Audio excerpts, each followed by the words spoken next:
Ji thank you sir.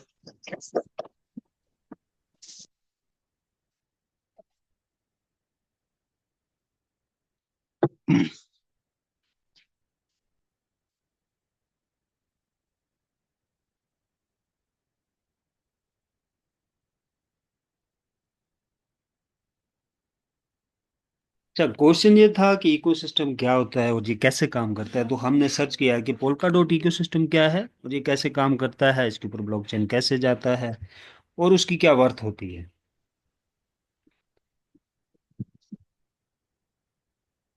सो मैंने अपनी जुबान में लिखा है आसान लफ्जों में ताकि आप सबको समझ आ सके। एक मिनट।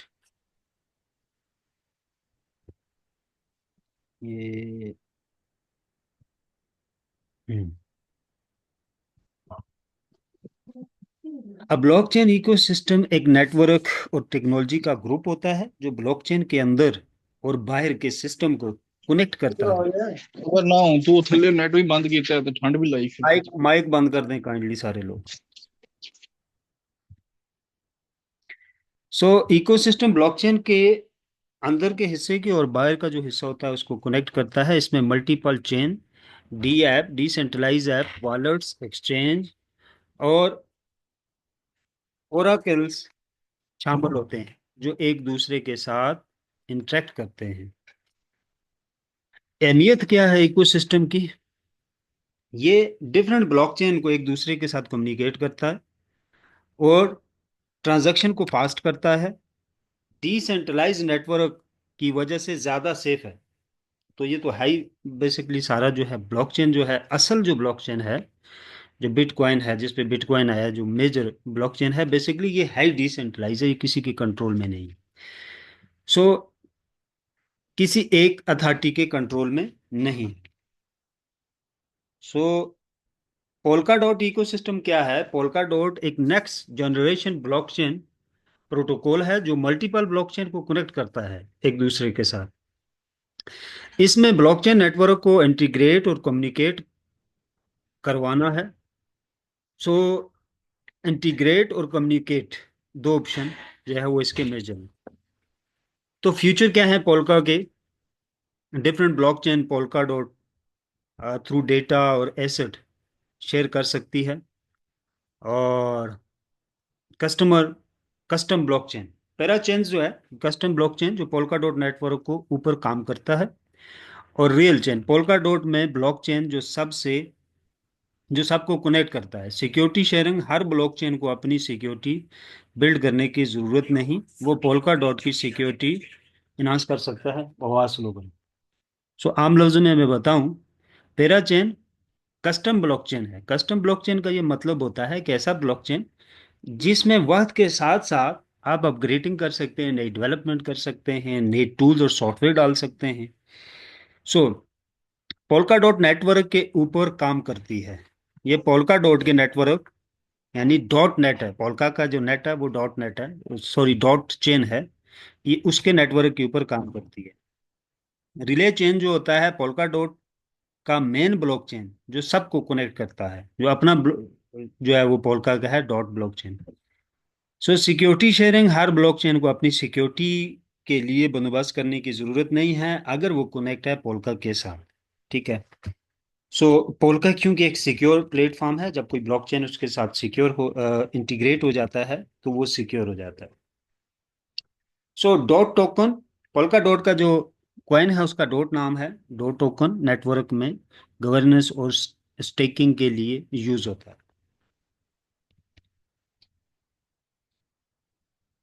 सो पोल्का डॉट के साथ ब्लॉकचेन की इंटीग्रेशन कैसे कैसे होता है? अगर कोई ब्लॉकचेन प्रोजेक्ट चाहता है कि वो पोल्का डॉट इकोसिस्टम का हिस्सा बने, उसके लिए दो तरीके हैं। नंबर एक, पैराचेन मॉडल। और इसमें पोल्का में एक पैराचेन स्लॉट एक्शन होता है जिसमें ब्लॉकचेन बिट करके स्लॉट जीत सकते हैं। ये मैं आपको दिखा देता हूँ यहाँ से। जैसा कि हमारा ये, थोड़ा स्क्रीन बड़ी कर लेता हूँ। ये स्लॉट है, ठीक है, स्लॉट लीजिंग है। इसका ड्यूरेशन होता है, हमारा जो ब्लॉकचेन है म्यूजिक ब्लॉकचेन, ये स्लॉट के ऊपर आया हुआ है।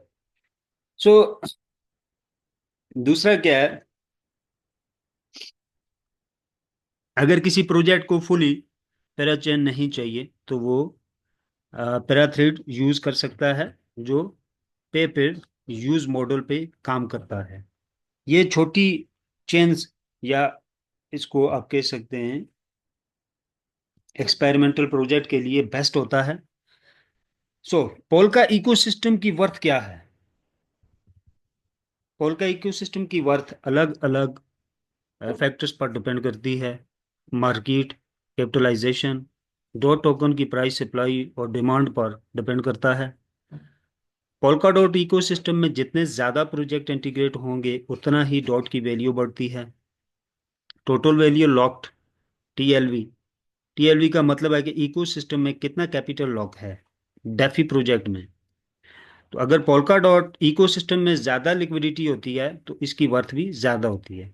सो टीएलवी थोड़ा एक्सप्लेन कर दूं मैं, कितना कैपिटल लॉक्ड है डेफी प्रोजेक्ट के अंदर। डेफी सिस्टम यानी कि डिसेंट्रलाइज फाइनेंस इंस्टीट्यूट होता है।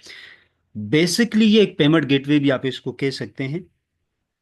आपकी कोई भी वेबसाइट है, उसके साथ आप क्रिप्टो करेंसी का लेन देन करना चाहते हैं, तो आप किसी भी ब्लॉकचेन की डेफी की सर्विस लेंगे, जैसे कि बाइनांस है, सोलाना है, ट्रॉन है, अथीरियम है। तो ये डिसेंट्रलाइज फाइनेंस इंस्टीट्यूट होता है, ये डी ऐप के ऊपर आप इसको ऑपरेट कर सकते हैं। तो मोस्टली प्रोजेक्ट आते हैं डी ऐप के ऊपर ऑपरेट हो रहे होते हैं। तो लोग उन्हें बोलते हैं यार ये किसी के कंट्रोल में नहीं है, ये प्रोजेक्ट ऑनर चला जाए चलता रहेगा, तो ऐसा नहीं है। वो एक नॉर्मल वेबसाइट भी हो सकती है, ब्लॉकचेन की भी हो सकती है, तो उसके साथ वो डेफी की सर्विस लगा लेते हैं जो कि आपका लेन देन करता है जाके डी ऐप के ऊपर। सो डेवलपर्स एक्टिविटीज, अगर नया डेवलपर इस इकोसिस्टम में काम कर रहा है तो इसका फ्यूचर स्ट्रांग होगा। अडॉप्शन एंड पार्टनरशिप, ज्यादा एंटरप्राइज और गवर्नेंस अगर पोल्का डॉट अडॉप्ट करेंगी तो इसकी वर्थ और बार इस बढ़ सकती है। पोल्का के बारे में आई होप मैं इससे ज्यादा आप लोगों को पहले से बता चुका हूँ। Polka was Adarsh blockchain, Ethereum जैसे दूसरे तीसरे हो गए। तो इसकी ट्रांजैक्शन स्पीड क्या है, और सिक्योरिटी और स्केलेबिलिटी या अदर्स क्या क्या स्पीड है, वो आप देख सकते हैं। सो पोल्का की ये स्पीड है 1000 प्लस टीपीएस। टीपीएस मतलब ट्रांजैक्शन पर सेकंड। सो बाकी एथीरियम की ये है, और अदर्स जो है ब्लॉकचेन उसकी ये है। तो पोल्का एक एडवांस लेवल का इकोसिस्टम है जो कि बहुत फास्ट है, लेटेस्ट टेक्नोलॉजी है। और ये कस्टम कस्टम बेस्ड जो है वो सिस्टम है जिसके अंदर रिवर्स इंजीनियरिंग भी आप कर सकते हो, और वक्त के साथ साथ इसको मॉडिफाई किया जा सकता है नई टेक्नोलॉजी की तरफ, और उसके साथ भी। तो ये कंपेयर टू अदर्स ब्लॉकचेन ये ज्यादा पावरफुल इसलिए है कि वक्त के साथ साथ आप नई टेक्नोलॉजी को इसके साथ अडॉप्ट भी कर सकते हो। इसकी स्केलेबिलिटी बहुत अच्छी है, इसकी ट्रांजैक्शन स्पीड बहुत अच्छी है, सिक्योरिटी बहुत अच्छी है इसकी, हाई स्केलेबल है ये। तो ये काफी ऐसे फीचर हैं जो कंपेयर टू अदर ब्लॉकचेन इसके बहुत अच्छे हैं। सो आई होप आपका क्वेश्चन जो है वो रशीद भाई कवर हो गया होगा। मैंने साथ इसीलिए आपको इससे गूगल से निकाल के दिखाया। जी सर, बेहतर और सॉरी, चैट चैट।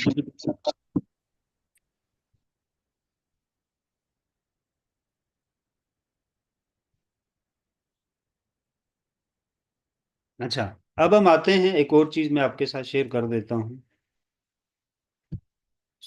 हाँ, तो बहुत सारे मार्केट में कॉइन टोकन आते हैं जिनको आप सेल कर रहे होते हो, बेच रहे होते हो, और नेटवर्किंग के साथ होते हैं। तो हिस्ट्री में अब तक एमएलएम के साथ कोई भी टोकन आया है वो कामयाब नहीं हुआ। तो टोकन की एक बहुत बड़े लेवल पे आपको यूजिबिलिटी बनानी पड़ती है जो कि बहुत डिफिकल्ट है। तो इन शॉर्ट अगर मैं बात करूं तो टोकन एक हवा है, एक हवा आप बेच रही होती हो, तो टोकन के ऊपर रिलायबल करना बहुत ही हाई रिस्क है। तो मल्टीपल टाइप के कॉइन हैं जिसमें मेजर है 50 Nifty coin, ELT coin. ELT का मतलब होता है अल्टरनेटिव कॉइन, जो होता है बिटकॉइन के बगैर का जो कॉइन होता है वो एलटी कॉइन कहलाता है।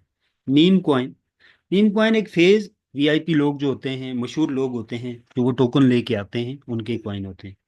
तो अगर हम यहाँ पे लिखते हैं आई वांट टू,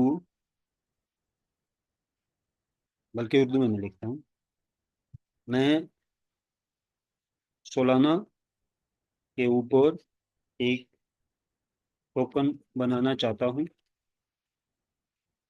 मुझे वेबसाइट भी दें और गाइड भी करें।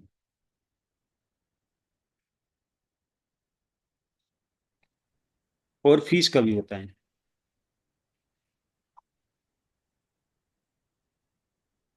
सो बेसिकली आप with in few few minute आप इसको बना सकते हैं, टोकन को। और कुछ भी करने की जरूरत नहीं है। आप अगर डेवलपर हैं नहीं हैं, आप इसको बना सकते हैं वेबसाइट के ऊपर। सो चैट जीपीटी आपको प्रॉपर गाइड करेगा, वेबसाइट देगा जहाँ पे आप जाके इसको क्रिएट कर सकते हैं सोलोना को। ठीक है, ये इसने वेबसाइट भी दे दी।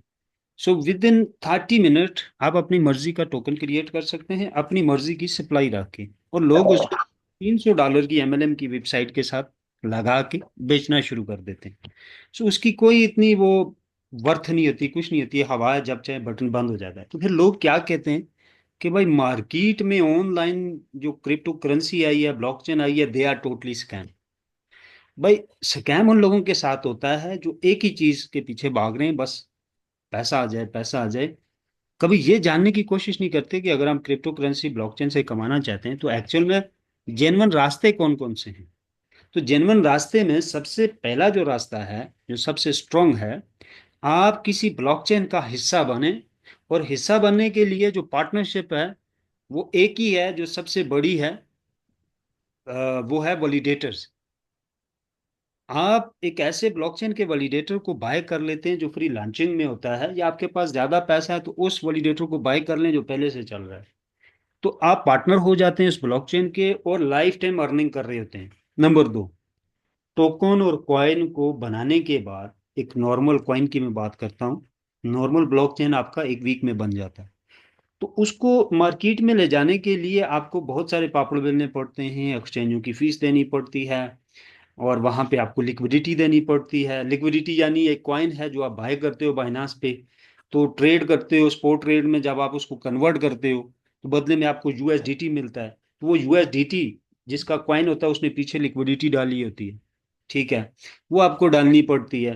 सेकंड सेकंड चीज क्या है कि रूल होता है एक्सचेंज का, 3 महीने अगर फ्लक्चुएशन अच्छी नहीं है तो आपका कॉइन डीलिस्ट हो जाएगा। तीसरा, जब डीलिस्ट होता है तो डेफिनेटली आपने जिस मकसद के लिए लिया वो तो पूरा ना हुआ, वहां उस प्राइस को टच ही नहीं किया, आपने बाई किया तो वहां से गिरना शुरू हुआ और पता चला कि अब ये डीलिस्टिंग हो रहा है। ठीक है, सिर्फ उन लोगों ने कमाया कि जब लॉन्चिंग हुई उसने बाई कर लिए, ऊपर गया, सेल कर दिया। ये चंद एक लोग होते हैं बरा। तीसरा क्या है कि यूजेबिलिटी, अगर टोकन की यूजेबिलिटी नहीं है तो आपको उसकी यूजेबिलिटी बनानी होगी। गेमिंग इंडस्ट्री पूरी खोलनी होगी, वो खोल लिया आपने, वो कामयाब नहीं होती तो आप फ्लॉप हो। लेकिन एक ब्लॉकचेन जो होता है, पूरा ब्लॉकचेन जिसके अंदर स्मार्ट चेन है, जो कनेक्ट है किसी इकोसिस्टम के अंदर, जिसकी अपनी डेफी सर्विस है, अपनी एक्सचेंज है, और इस तरह की जो भी चीजें हैं, यानी कि जैसा कि वैलिडेटर्स हो गए। ठीक है, तो वैलिडेटर की डिफरेंट किस्में हैं। जो सबसे पावरफुल वैलिडेटर है वो प्लग एंड प्ले है। प्लग एंड प्ले जो आपके फिजिकल कंप्यूटर के अंदर वैलिडेटर इंस्टॉल होता है। दूसरी क्या मेजर चीज है, पीओएस और DPOS. POS stand for proof of stake, DPOS delegated proof of stake. यानी जो इनकम आपकी हो रही है वो आप देख रहे हो, जो इन्वेस्टमेंट कर रहे हो आप अपने हाथों से कर रहे हो, आपके पास पूरा एक्सेस है, आप खुद उसको कंट्रोल कर रहे हो, ना कि कंपनी कर रही है। ठीक है, आप स्टेकिंग पे लगा रहे हो, उसका जो प्रॉफिट है ऑटो में आपके पास आ रहा है, आप उसको विड्रॉल मार रहे हो, इसमें थर्ड पार्टी इन्वॉल्व नहीं होती, या आपके वो कैपिटल को कंट्रोल करे या आपके वो प्रॉफिट को कंट्रोल करे। ये सारी चीजें ऑटोमेटिक और डिसेंट्रलाइज तरीके से डेवलप की होती हैं, और ये डिसेंट्रलाइज तरीके से ही काम कर रही होती है। सो ये आगे पीओएस के वैलिडेटर्स। सो मोज़ेक ब्लॉकचेन के अंदर जो वैलिडेटर है वो पीओएस के, लाइट पेपर लाइव है इसका, जाके आप उसको देख सकते हैं। और ब्लॉकचेन भी लाइव है, टेस्टिंग फेज के ऊपर है, आप उसको भी देख सकते हैं। तो फ्यूचर की अगर हम बात करें, एक ऐसा फ्यूचर जिसमें बगैर कुछ किए आप चाहते हो कि वक्त के साथ साथ मेरी इनकम लाखों से करोड़ों में जाए और करोड़ों से अरबों में जाए, तो सारी चीज को लेफ्ट कर दें। टोकन, कॉइन, नॉर्मल ब्लॉकचेन, ये सारी दुनिया के ऊपर अपनी तरफ से क्रॉस मार दें। आप मेजर उन इकोसिस्टम को टच करें जो छोटी देते हो, इट्स अ रियल, ये एक जेन्युइन ब्लॉकचेन है, आप इसके वैलिडेटर के ऊपर इन्वेस्टमेंट करें, बाकी चीजों को आप क्रॉस मार दें। मे भी कुछ टोकन प्रॉफिट भी देंगे, कुछ कॉइन प्रॉफिट भी देंगे, लेकिन ये लिमिटेड ड्यूरेशन है, इससे ऊपर नहीं है। फॉर एग्जाम्पल एक छोटी सी मिसाल आपको देता हूं।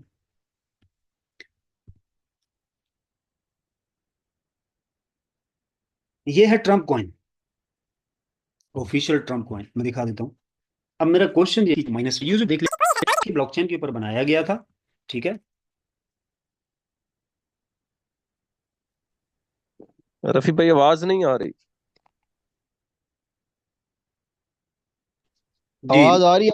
आवाज जी। आ रही है शौकत भाई, आपको शायद कोई इशू आ रहा है, आप आवाज सही आ रही है रफी भाई की।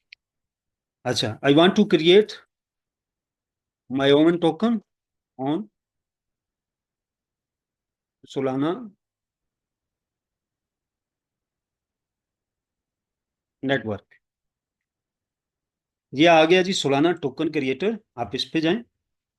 5 मिनट, टोटली 5 से 10 मिनट। तो यहाँ पे आप एक नाम रखेंगे, जैसे मैं नाम रख लेता हूँ रफी, अपना नाम सैम्पल लगा लेता हूँ खान, या मैं अपना नाम ही लगा लेता हूँ 555। सप्लाई में रख देता हूँ जी 10 मिलियन, 1 मिलियन कर देता हूँ मैं, बोल, ठीक है। So it's my it's my token, I am using this in the gaming site. तो आप इसमें अपनी डिटेल देख सकते हैं। अब ये बता रहा है कि कितना आपने फ्रीज करना है और कितना आपने जो है मिंट करना है, उसकी क्या कंडीशंस है। तो वो आप कर सकते हैं, और क्या आपकी जो है यहाँ पे एक्सपेंस आएंगे वो देख लेते हैं। तो नेटवर्क आपने सेलेक्ट कर लिया और आपने पहले वॉलेट को कनेक्ट कर लिया।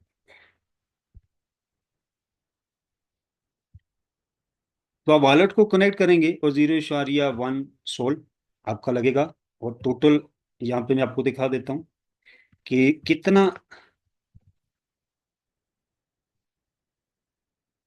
सोलाना चेन के ऊपर एक टोकन को बनाने में कितनी फीस चाहिए।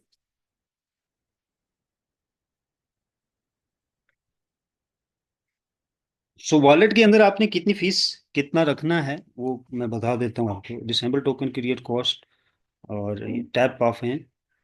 अच्छा, बेसिक जो है 0.1 सोल, 2 सोल और 4, ये टोटल हो गया। अगर हम पूरा पूरा एक सोल कॉइन लगाते हैं, बेसिकली ये हाफ में नहीं बनता।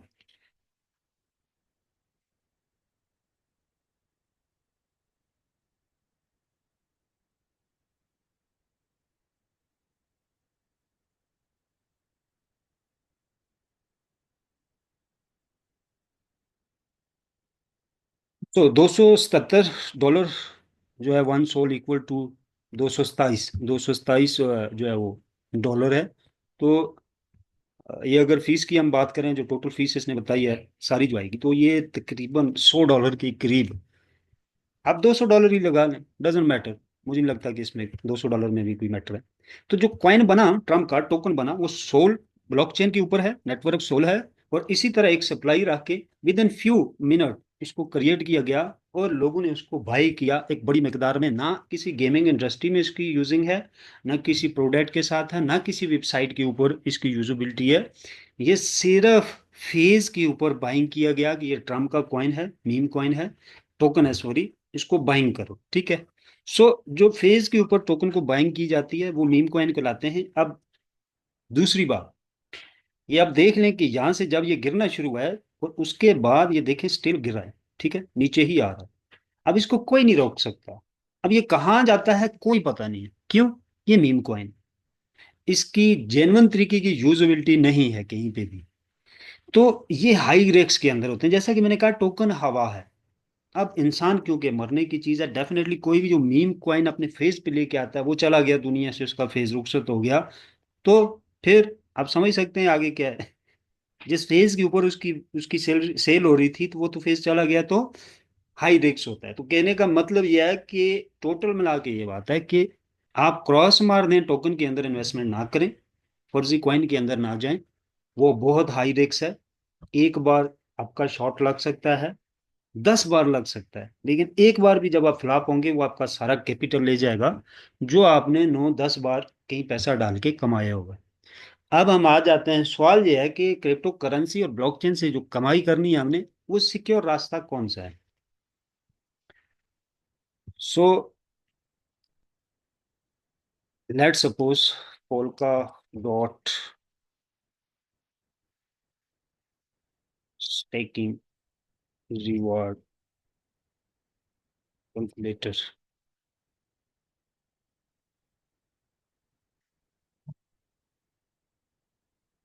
तो पोल्का डॉट के आप कैलकुलेटर पे जाते हैं अगर, और वहां पे आप देख सकते हैं कि जिन लोगों ने किसी भी ब्लॉकचेन का, मैं जरूरी नहीं आप पोल्का के ऊपर जाएं, कोई भी ब्लॉकचेन है, आप उसके जाते हैं ऊपर, सोलोना है। सो यहाँ पे आप लिख के भी देख सकते हैं, चैट जीपीटी मेरा स्लो है अभी पता नहीं क्यों, बहरहाल अब यहाँ पे भी लिख के देख सकते हैं कि सोलोना के वैलिडेटर की क्या इनकम है, पोल्का की क्या है। लेकिन आप टोटल मिला के ये बात है कि आप वैलिडेटर खरीदते हैं तो लॉस नहीं है। न्यू लॉन्चिंग, खासकर म्यूजिक जैसे लॉन्च हो रहा है तो कॉइन नया लॉन्च हो रहा है, नीचे गिरने की उसकी जगह ही नहीं है, 10 इशारिया कुछ सेंट इंटरनली उसकी प्राइस चल रही है। अगर इसी पे भी एक्सटर्नल आता है तो आप बाइंग करते हैं तो इससे नीचे उसने कहीं नहीं जाना। तो वी आर सिक्योर, हम सिक्योर हैं। दूसरा, अब आप वैलिडेटर हो, आपका स्टेकिंग पे पैसा लगा हुआ, तो उससे जो पैसा आएगा उसमें भी आप सिक्योर हो, क्योंकि ना ये एक टोकन है, ना ये एक फर्जी ब्लॉकचेन है उसका कॉइन है, बल्कि ये एक बड़ा इकोसिस्टम बेस ब्लॉकचेन है जिसके अपने वैलिडेटर्स हैं, फिजिकल प्लग एंड प्ले की, जिसका अपना स्मार्ट चेन है, मल्टी स्मार्ट चेन, अपना जो है उसका एक्सचेंज है अपनी, और जो है डेफी सिस्टम भी अपनी है इसकी, और मोज़ेक ओएस भी है इसका, ठीक है। सो ये अपने अंदर एक रेवोल्यूशन है, और इसके ऊपर मल्टीपल ट्रैफिक आएगा, कॉरपोरेट शिफ्ट होंगे, डेफी की सर्विस लेंगे, कंपनी शिफ्ट होंगी, और डेवलपर्स HAI हॉरोजोन जो टेक्नोलॉजी है उसके ऊपर मल्टीपल सॉफ्टवेयर दे रहे हैं पूरी कम्युनिटी को, जो IT फील्ड से रिलेटेड हैं, जो कंपनीज बनाते हैं, वेबसाइट्स बनाते हैं, उनके लिए जो है वो करामद हैं सॉफ्टवेयर जो हैं। कम बजट के साथ ब्लॉकचेन बेस, AI बेस बड़े बड़े प्रोजेक्ट आप बना सकते हैं, और पेमेंट गेटवे के लिए मोज़िक डेफी सर्विस यूज़ कर सकते हैं, और एक्सचेंज के लिए आप मोज़िक अल्फ़ा एक्सचेंज के ऊपर कर सकते हैं, और सिक्योरिटी के लिए आप मोज़िक OS का इस्तेमाल कर सकते हैं। पूरा सॉफ्टवेयर इंस्टॉल करेंगे अपने ऑपरेटिंग सिस्टम में, वो पूरा ब्लॉकचेन बेस्ड ऑपरेटिंग सिस्टम होगा। आपकी प्राइवेसी जो है वो लीक नहीं होगी, डिसेंट्रलाइज तरीके से आपकी डिवाइस की हद तक आपकी वर्किंग रहेगी, उसकी हिस्ट्री सिर्फ आपके पास रहेगी, दूसरी किसी थर्ड पार्टी को नहीं जाएगी। तो म्यूजिक ब्लॉकचेन जो है ये मार्केट के अंदर एक बहुत बड़ा गैप है जिसको कवर कर चुका है मोस्टली, और एक्सचेंज भी इसकी लाइव है ऑलरेडी, म्यूजिक अल्फा। ये पहली डिसेंट्रलाइज एक्सचेंज है जिसमें आपका अकाउंट वॉश ही नहीं होता, और आपने अपना एसेट किसी थर्ड पार्टी को देना ही नहीं, आपका एसेट आपके कंट्रोल में है। DApp की मदद से आप ऑपरेट कर रहे हो, जब चाहे आप उसे कैश कर लें। 7 महीने से 12 महीने में आपकी अमाउंट डबल हो जाती है, मेरी 7 महीने में होगी थी। तो छोटी छोटी ट्रेड वो ऑटो रोबोट लेते हैं, और पीछे साथ एक्सपर्ट भी बैठे हुए हैं, जो सबसे लेटेस्ट टेक्नोलॉजी है हॉरोजोन उसके ऊपर है। सो कहने का मतलब ये है कि एक यूनिक किस्म का ब्लॉकचेन, लेटेस्ट 2025 के अंदर सबसे लेटेस्ट ब्लॉकचेन ये माना जाएगा, जो AI के ऊपर सबसे ज्यादा इसकी डेवलपमेंट की गई है, इसके अंदर सबसे ज्यादा AI टेक्नोलॉजी का इस्तेमाल हुआ है, और सबसे ज्यादा कंपेयर टू अदर ब्लॉकचेन इसमें सबसे ज्यादा डिसेंट्रलाइज चीजें इस्तेमाल की गई हैं। तो अगर आप चैट जीपीटी के ऊपर जाके इसको सर्च भी करते हैं, कंपेयर करते हैं, मैं मोज़ेक गैलेक्सी ब्लॉकचेन और अदर्स ब्लॉकचेन का सर्वा करना चाहता हूं, सर्वे करना चाहता हूं कि क्या क्या, सॉरी एक मिनट, क्या क्या डिफरेंट है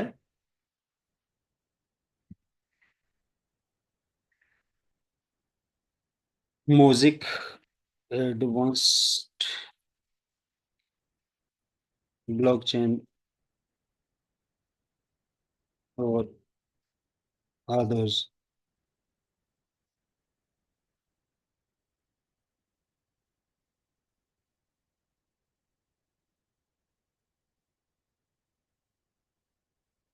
तो स्पेलिंग की थोड़ी बहुत अगर मिस्टेक हो तो ये करेक्शन कर लेता है चैट जीपीटी का, ये फायदा है बड़ा।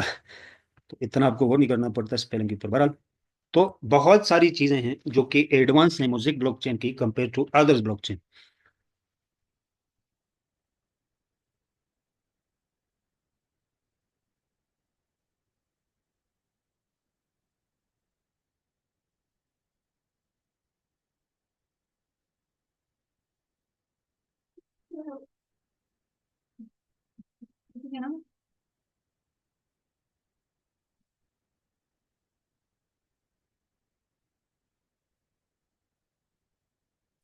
सो अब ये चीजें खुद भी सर्च कर सकते हैं कि क्या क्या डिफरेंट है म्यूजिक ब्लॉकचेन में और अदर्स में। तो बहुत ज्यादा डिफरेंट है। सबसे ज्यादा ये है कि ये पूरा ब्लॉकचेन एआई बेस है।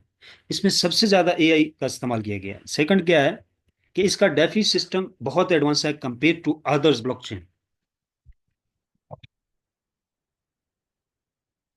और तीसरा, ये कस्टम टैप जो है ये ब्लॉकचेन है। चौथा, ये सिर्फ एपीआई के जरिए इंटीग्रेट नहीं है अदर्स ब्लॉकचेन के साथ, ठीक है। पांचवा, वक्त के साथ साथ जो भी टेक्नोलॉजी आती रहेगी आप इसके साथ इसको इसको अपग्रेड कर सकते हैं। छठा, ये जो लेटेस्ट टेक्नोलॉजीज हैं, एआई हॉरिजॉन होगी, एआई होगी, और डिसेंट्रलाइज की जो नई इजादात आई हैं मार्केट के अंदर जिनके ऊपर कोई ब्लॉकचेन अभी नहीं आया, तो वो सारी पॉसिबिलिटीज इस ब्लॉकचेन के अंदर आपको देखने को मिलेंगी। अब सवाल ये पैदा होता है कि ये सारी चीजें जुबानी नहीं है। मैं साथ चैट जीपीटी का भी इस्तेमाल कर रहा हूँ और साथ मैं गूगल का भी यूज कर रहा हूँ। सो ये चीजें आप पर्सनल भी रिसर्च कर सकते हैं। और साथ मैंने ऑफिशियली पोल्का की वेबसाइट के ऊपर जो है म्यूजिक आपको दिखाया है। तो कहने का मतलब यह है कि ये कोई मैं आपके साथ फर्जी चीजें या आपका और अपना कीमती टाइम वेस्ट नहीं कर रहा हूँ। मैं जो बोल रहा हूँ ये एक्चुअल में लाइव है। ये आप देख सकते हैं, ये पोल्का के ऊपर म्यूजिक आ रहा है। ये पेज मैंने ओपन किया हुआ है, देखते हैं के ऊपर है।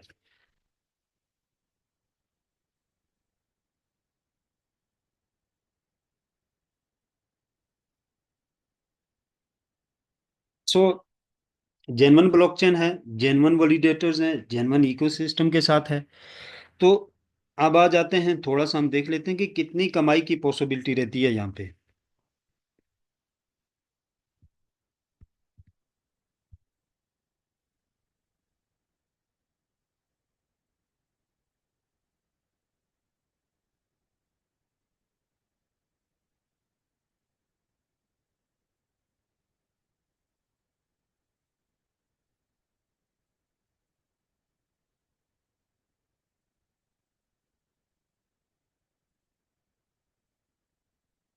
अच्छा, ये ब्लॉकचेन है, इसके ब्लॉक्स ट्रांजैक्शन, ठीक है। अच्छा, ये अभी क्योंकि टेस्टिंग फेज के ऊपर है, सो यहाँ से आप इसकी डिटेल देख सकते हैं। इसकी टीम है, कौन लोग हैं। ऐसा नहीं है कि नॉन एक्सपर्ट लोग इसको लेके हैं। फिर ये सारे लोग फ्रंट पे हैं, जूम में आते हैं, ऑनर फाउंडर तक जूम में आते हैं, और ये मशहूर लोग हैं, कई रिवॉर्ड ले चुके हैं। इनकम की थोड़ी सी बात कर लेते हैं। तो लेट्स सपोज ये पोल्का का जो है वो कैलकुलेटर है। हमारी इनकम आती कैसे है, थोड़ा उसको देख लेते हैं, बनेगी कैसे। तो जो पैकेज आपने लिया हुआ है अभी, तो लेट्स सपोज आपको वीकली म्यूजिक आता है, HAI टोकन आता है, NFT के ऊपर आपको जो है वो ROI आता है, वो भी म्यूजिक में आता है। लेकिन हम सारी इनकम को एक साइड पे करते हैं, सिर्फ एक इनकम को पकड़ लेते हैं। लेट्स सपोज आपके पास 50,000 म्यूजिक पड़ा हुआ है। तो अगर उसकी वैल्यू 50,000 की हम $1 लगाते हैं तो $50,000 आपका बन गया। तो 50,000 के ऊपर हम कैलकुलेट करते हैं, पोल्का का जो रिवार्ड है वो एनुअल तकरीबन 12% के करीब आता है ऑलमोस्ट। म्यूजिक का भी फिक्स नहीं आया कितने परसेंट जो है वो सालाना मिलेगा, लेकिन हम पोल्का के साथ ही अगर इसको चेक करते हैं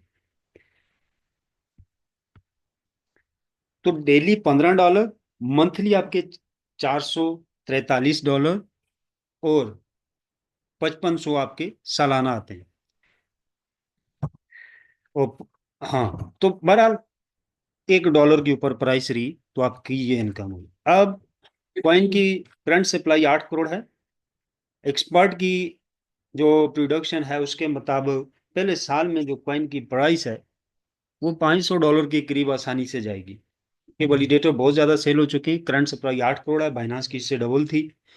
तो कॉइन बहुत ज्यादा ऑलरेडी भी होल्ड हो चुका है वैलिडेटर के पास, और फ्यूचर बहुत अच्छे हैं इस ब्लॉकचेन के, एडवांस लेवल का है, तो यूजर भी बहुत अच्छा आएगा। लेकिन हम $500 को छोड़ दें एक साल में, हम टोटल $100 के ऊपर ही इसको कैलकुलेट करते हैं फिलहाल, तो 50,000 आपके पास म्यूजिक पड़ा हुआ है, और $100 के साथ इसको देखते हैं, तो ये आपका डॉलर बन गया। इस डॉलर को अब हम कैलकुलेटर की मदद से देखते हैं कि जब कॉइन की प्राइस $100 पे जाती है, तो जिसके पास 50,000 पड़ा हुआ था म्यूजिक स्टेकिंग पे, तो वहां पे उसकी इनकम क्या रहेगी, पर डे या पर वीक या पर मंथ, कभी ना कभी तो जाना है इसने डेफिनेटली। वैलिडेटर बेस्ड जो प्रोजेक्ट होते हैं ये बहुत स्ट्रांग होते हैं, इनके जो कॉइन होते हैं वो जेन्युइन तरीके से स्लोली स्लोली स्टेबल होते हैं, ये पंपिंग डंपिंग कॉइन नहीं होता, ये फौरी अप हो गया फौरी डाउन हो गया। फातिमा, सो $15,000 उसकी डेली इनकम होगी, और ये उसकी वीकली होगी, और ये मंथली होगी, यानी $44,000 उसकी मंथली इनकम होगी। तो अगर $44,000 को हम पीकेआर में देखते हैं, $290, 290 पीकेआर $1 की रेट हम लगा लेते हैं, 1,27,00,000 आपको मंथली आएगा। अब अगर $200 पे जब प्राइस जाएगी तो 2 करोड़ आ गया, 500 जाएगी तो 5 करोड़ आपकी मंथली इनकम है। इसी तरह जब $1,000 पे ये जाएगा तो 10 करोड़ से 12 करोड़ तक आपकी मंथली इनकम रहेगी। करना कुछ नहीं, पीसी ऑन होना चाहिए। जो एसेट आपने वैलिडेटर के ऊपर रखा, 50,000 म्यूजिक कॉइन, उसकी वर्थ बढ़ गई, और 1% उसकी वर्थ के मुताबिक जो आपको आ रहा है वो पहले दिन से मोज़ेक कॉइन की सूरत में आ रहा है। इसमें ना तो जो एनएफटी आपके पास उसकी वैल्यू, उससे जो आरओआई आएगा मैंने वो लगाया है, जो सिर्फ मोज़ेक आपका स्टेकिंग पे लगा हुआ है वैलिडेटर का। अगर पहले दिन से आप सारा कैश निकाल रहे हो, री इन्वेस्टमेंट कुछ भी नहीं कर रहे हो, तो उस सूरत में ये इनकम। अगर एक साल पहले वाला कोई री इन्वेस्ट करता है, जो मोजिक उसको आता है रिवार्ड में, वो सारा री इन्वेस्ट करता है, या 4 वीक होते हैं महीने में, 1 वीक का वो कैश करवाता है, 3 का री इन्वेस्ट करता है, तो आपकी सोच से भी ज्यादा यहाँ पे आपका प्रॉफिट बनता है। अब सवाल ये पैदा होता है कि कोई ऑलरेडी इसको ले भी रहा है या नहीं ले रहा, तो बहुत सिंपल है। आप यूट्यूब के ऊपर जाएं, आप गूगल करें कि ये पोल्का का, वैसे मैंने ये कैलकुलेटर ऑफिशियली निकाला हुआ है पोल्का का, इसकी ऑफिशियली कैलकुलेशन है, मैंने अपना कैलकुलेटर नहीं निकाला हुआ। तो एग्जैक्टली पोल्का ये पे कर रहा है, इससे ज्यादा कर रहा है, मैंने 11% लगाया हुआ, ये 11.43% दे रहा है, ऑलमोस्ट 12% दे रहा है। सो यानी कि ये वो मैं चीजें बता रहा हूँ जो जेन्युइन, आप जेन्युइन हैं, आप नेट पे कहीं भी सर्च कर सकते हैं। वैलिडेटर की इनकम यही रहती है, ये वैलिडेटर का ही कैलकुलेटर है। बहरहाल बेशुमार ऐसे लोग हैं जो वैलिडेटर्स होल्डर हैं, मिलीनियर हैं, सिर्फ क्या किया, फ्री लॉन्चिंग में किसी ब्लॉकचेन के वैलिडेटर को बाय कर लिया, आज उन वैलिडेटर की कीमत अरबों में है, और उनकी मंथली और वीकली इनकम करोड़ों में है, और सिर्फ लाइफ को एंजॉय कर रहे हैं, without doing any job, without री इन्वेस्टमेंट, और विदाउट एक्टिव, यानी कि किसी काम के ऊपर एक्टिव रहते हुए, सिर्फ आपका कंप्यूटर जो है वो ऑन होना चाहिए, वो एक्टिव होना चाहिए, उसके अंदर नेट एक्टिव होना चाहिए, और पीसी की मेंटेनेंस आप बर वक्त करें, ठीक है। सो बहरहाल जब आपको इनकम आने लग जाएगी तो आप 2 पीसी भी लगा सकते हैं, एक को अगर मेंटेनेंस के लिए बेचते हैं तो दूसरा आपका चल रहा होगा। बहरहाल अगर बंद भी हो जाता है तो इशू नहीं, आप उसको ऑन कर सकते हैं, लेकिन जितनी देर आपका पीसी बंद रहता है तो आपकी इनकम रुकी रहती है, क्योंकि वो वैलिडेटर आपका ट्रांजैक्शन को भी साथ वेरीफाइड कर रहा होता है। सो आज की मीटिंग हमारी पूरी हुई, क्वेश्चन आंसर की तरफ आते हैं, और किसी का कोई क्वेश्चन है वो आप कर सकते हैं, अदरवाइज मीटिंग को क्लोज करते हैं।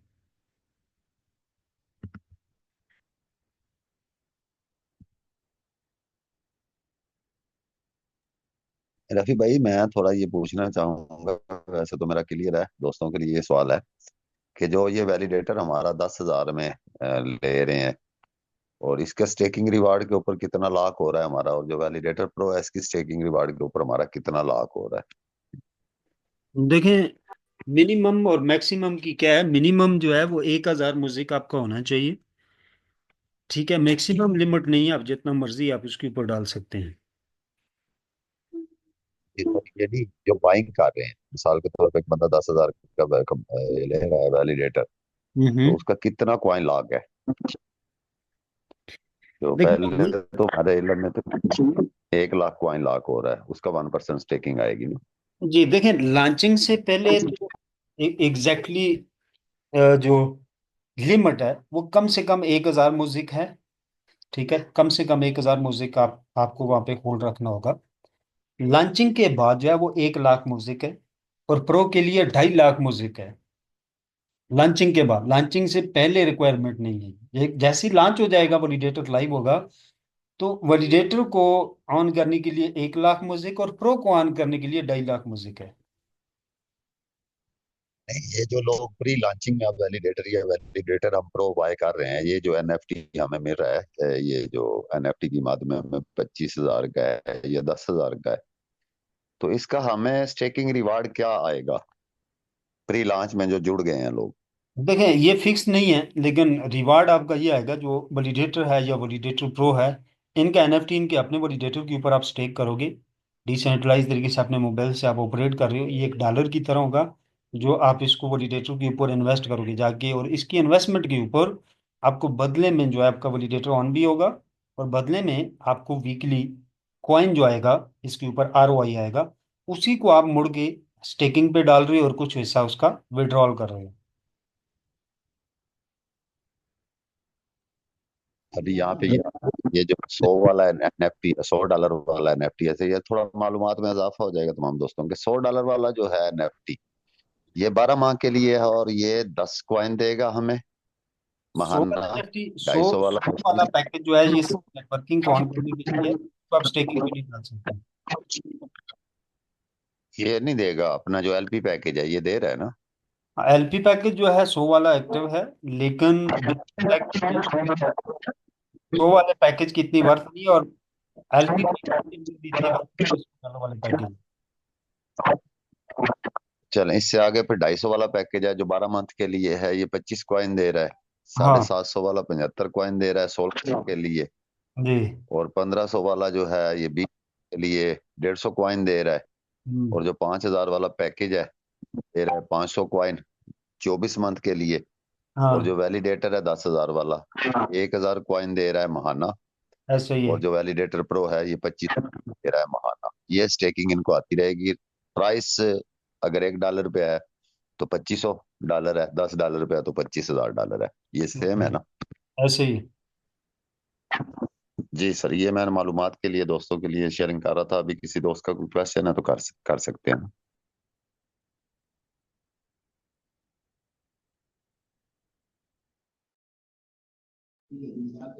अस्सलाम वालेकुम रफ़ी भाई। वालेकुम सलाम जी शहजाद भाई। जी रफ़ी भाई, अभी आपने ये कहा कि जी ऑलरेडी हमारे पास काफ़ी वैलिडेटर सेल हो चुके हैं और उनके पास एक हैंडसम अमाउंट जो मोज़ेक की सूरत में है वो लॉक हो चुकी है। इसका मतलब ये है कि जो अभी मोज़ेक कॉइन हमारा कंपनी लॉक करेगी, ये किस मद में इशू हुए हैं? प्री लॉन्चिंग फेज में कोई अलग इनकी स्लाइड है, या ये सर्कुलेशन सप्लाई में से मिले हैं, या ये मैक्सिमम सप्लाई में से इशू हुए हैं? ये कहाँ से इशू करके दिए गए हैं जो लॉक हो रहे हैं? देखें, दो तरीके हैं। जो करंट सप्लाई है, अभी जो म्यूजिक आ रहा है हमें, जो एनएफटी और म्यूजिक आ रहा है, ये करंट सप्लाई जो बनाई गई है प्रोजेक्ट की, ब्लॉकचेन की, उसी से ये एनएफटी और उसी से ये आपको जो है वो म्यूजिक कॉइन आ रहा है। अब आपके पास 50,000 म्यूजिक कॉइन है और वैलिडेटर आपका इंस्टॉल हो गया, ब्लॉकचेन सुबह ऑन हो गया, तो आपका पूरा 50,000 म्यूजिक फौरी बाहर नहीं आएगा। ये डेली बेस के ऊपर थोड़ा थोड़ा आएगा। ठीक है। जी जी, नहीं, मेरा ये सवाल नहीं है, दुरुस्त है जी, वो तो जाहिर है उसका एक शेड्यूल पहले दिया गया है, उसी हिसाब से आएगा। मेरा सवाल ये है कि ये जो पैसे मोज़ेक कॉइन दिया गया है, ये करंट सप्लाई से दिया गया है? जी जी, ये करंट सप्लाई से है। जी, बस इसका मतलब तो फिर सर ये हुआ कि वाकई ये एक तो एक अच्छा रेट क्रिएट कर सकता है। करंट सप्लाई में तो अच्छे खासा अमाउंट जो है वो मोज़ेक की सूरत में जो है वो लॉक हो चुकी है। जी इसको। बिल्कुल ऐसा थैंक ही यू। है। करंट करंट सप्लाई है ही टोटल 8 करोड़ है, इसलिए कंपनी बहुत तेजी से इसको लाइव करने जा रही है, क्योंकि करंट सप्लाई काफी हद तक मार्केट में निकल चुकी है इसकी।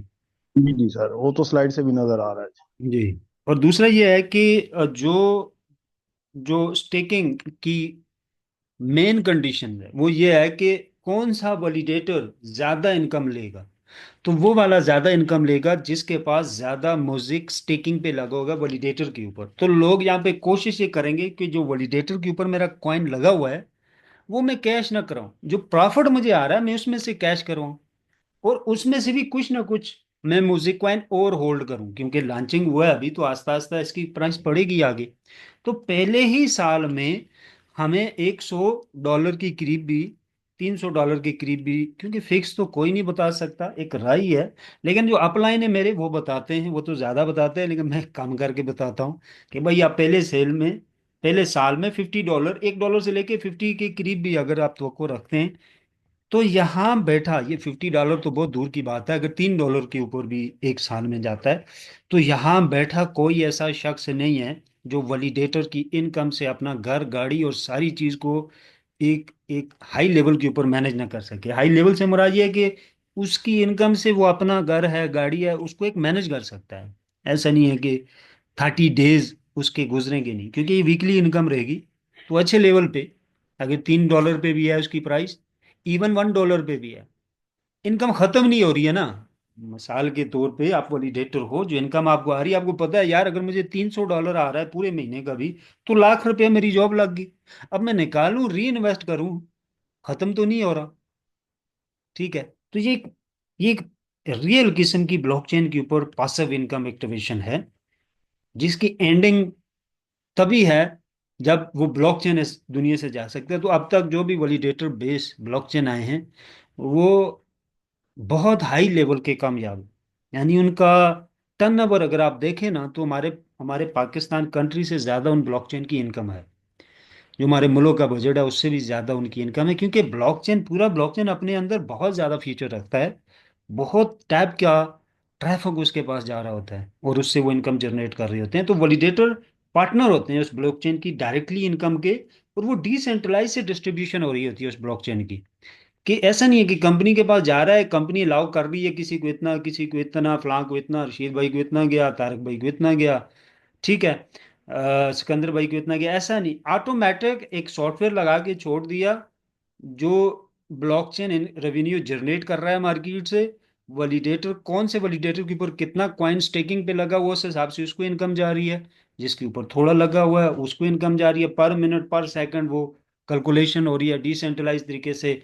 आप कैसे आपके कंट्रोल में आ रहा है, विड्रॉल करें री इन्वेस्ट करें, इट्स योर चॉइस।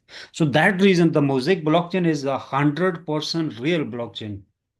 पूरा पूरा ब्लॉकचेन आप स्टडी करें, प्रॉपर तरीके का एक ब्लॉकचेन है जिसके अंदर एक जरे बराबर भी कोई भी वो चीज आपको नहीं मिलेगी जो स्कैम की तरफ इशारा करती है।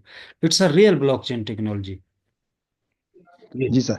अच्छा सर, एक सवाल और है रफी साहब के, जो कॉइन हम बाय करेंगे लॉन्चिंग के बाद और उसको स्टेक पे लगाते हैं, तो उसके लिए कोई अरसा फिक्स होगा या जब मर्जी अनस्टेक करके उसको विड्रॉ करा सकते हैं, जो बाय ही बाद में किया गया कोई फिक्सिंग है? नहीं, फर्ज कर।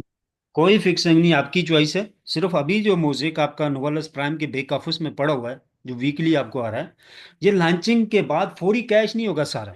ये डेली बेस के ऊपर रिलीज होता रहेगा, आगे उसको आप कैश कर सकते हैं या वैलिडेटर के ऊपर भी पुट कर सकते हैं। लेकिन अगर आप बाइंग करते हैं लॉन्चिंग के बाद, या आपने लिक्विडिटी पैकेज बाय किया हुआ है, ठीक है, तो वो कॉइन आप जल्दी यूज कर सकते हैं। ठीक है, ये लॉन्चिंग के बाद की मैं बात कर रहा हूँ। आप लॉन्चिंग के बाद लिक्विडिटी पैकेज को सिर्फ बाय कर सकेंगे, ठीक है, बिजनेस पैकेज एंड हो जाएंगे।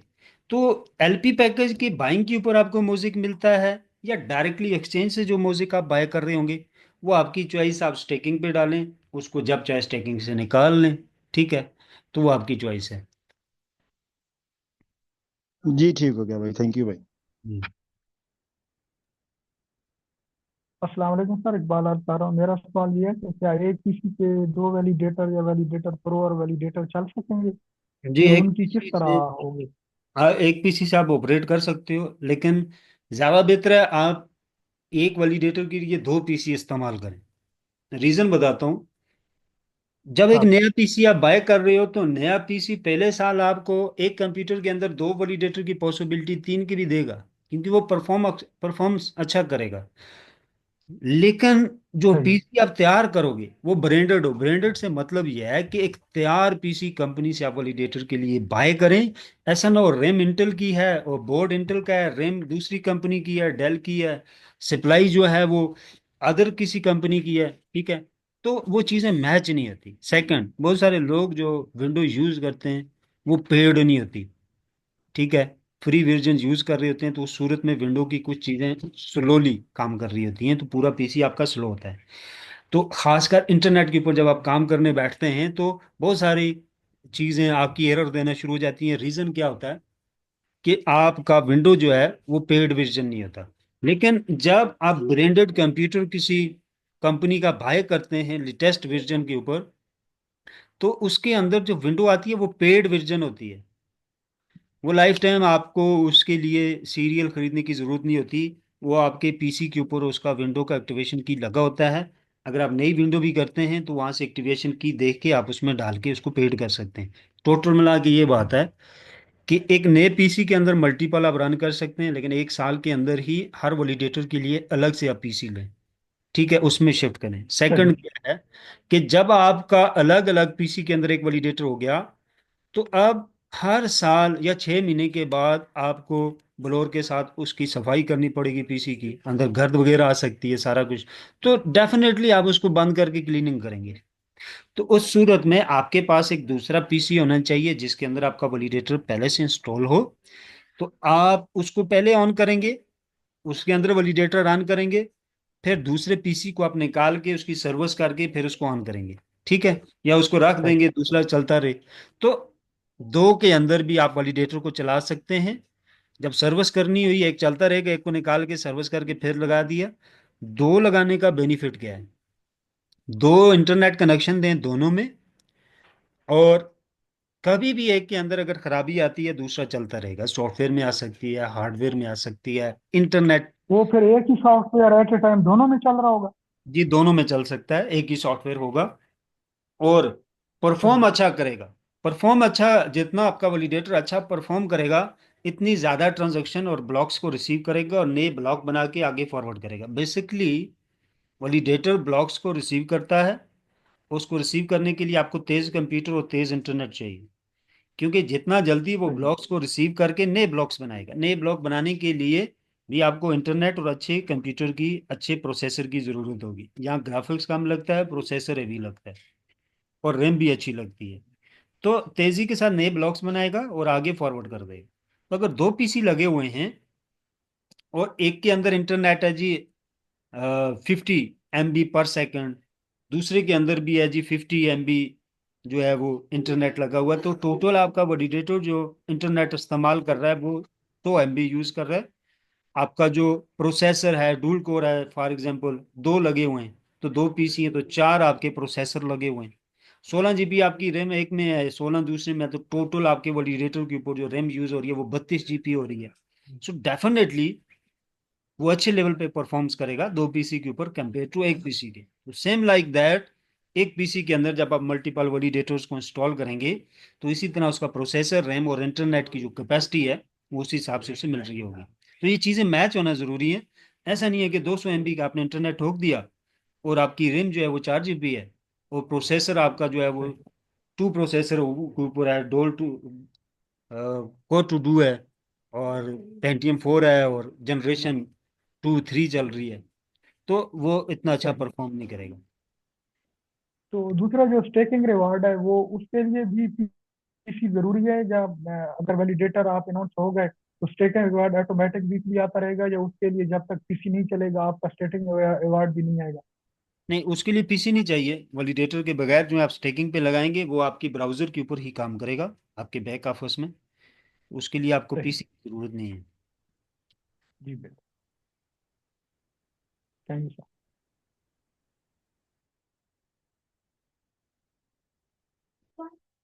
ओके जी, फिर मेरी दो मीटिंग हैं आज। मैंने कहा था जुबैर भाई मीटिंग करें, वो रशीद भाई के बकौल बिजी थे, तो मैंने अभी दो मीटिंग्स और करनी है और उनका शेड्यूल अभी उनके साथ डिस्कस करके थोड़ा चेंज करना है मैंने।